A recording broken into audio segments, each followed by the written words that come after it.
Living trusts can be highly effective estate planning tools.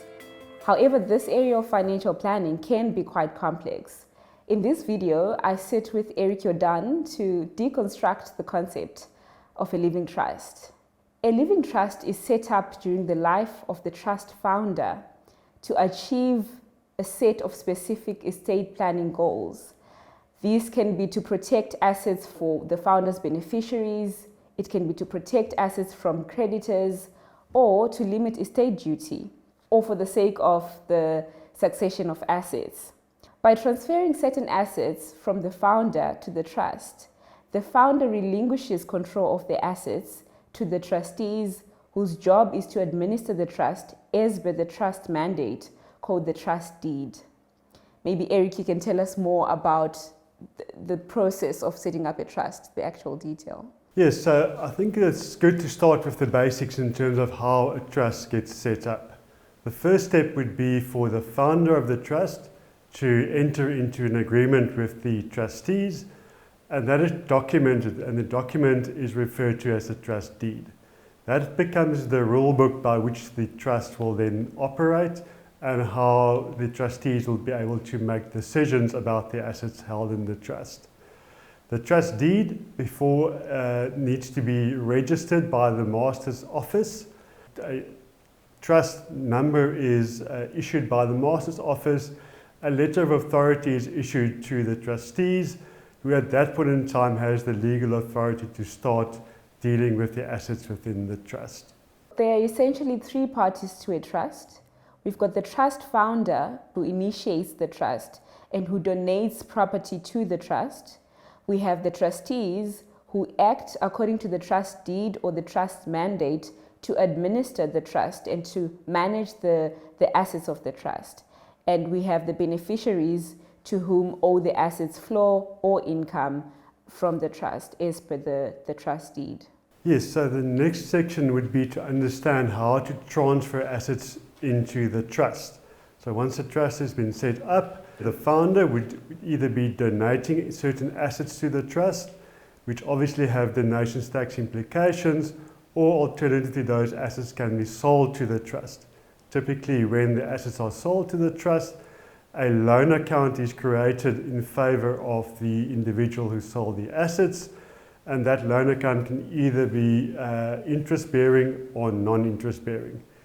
Be careful with the introduction of Section 7C of the Income Tax Act that if interest is charged at a rate lower than the official interest rate, a donation can be deemed to have been made by the seller of the asset.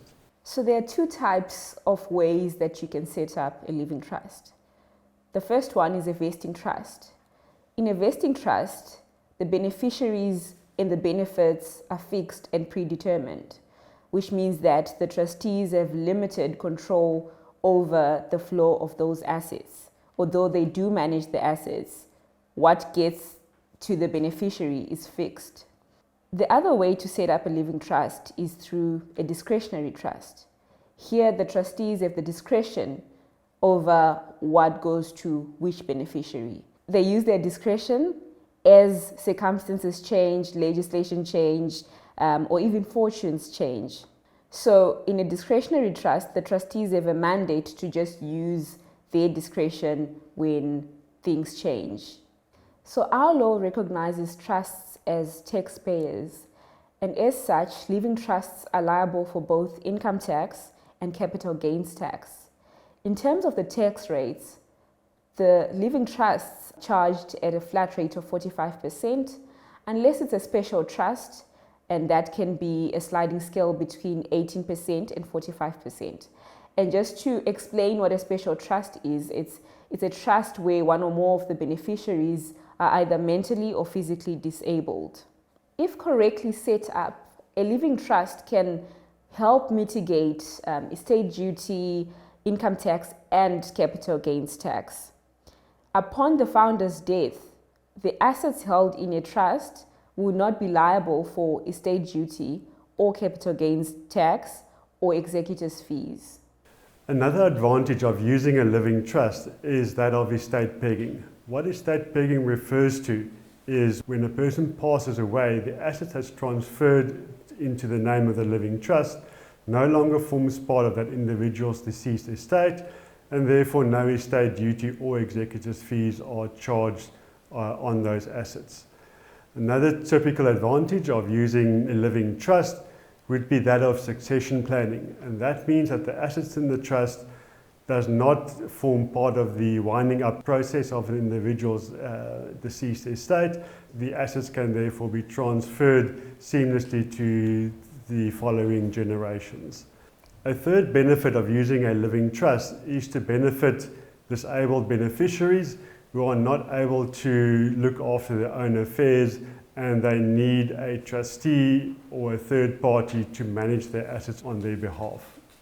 Living trusts can be used to effectively protect the assets from creditors, but it's important to note that the trust has to be correctly set up.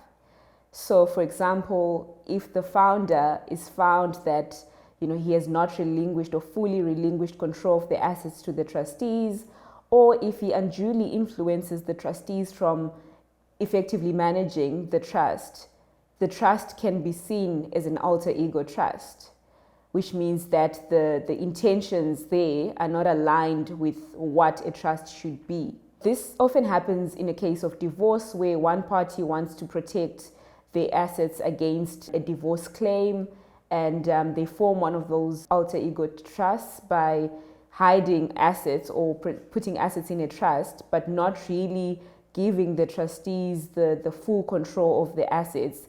That trust can be viewed as a void trust from the onset, and all transactions that would have occurred under that trust can all be viewed as void.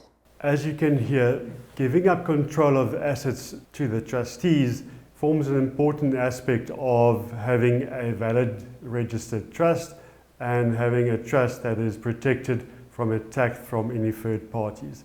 It's therefore very important that before entering into any such arrangement, that you engage with an experienced trust practitioner as well as a financial planner to understand what the implications in your personal financial planning and estate planning would be, and to determine whether the use of a living trust would be in fact advisable for your specific purpose.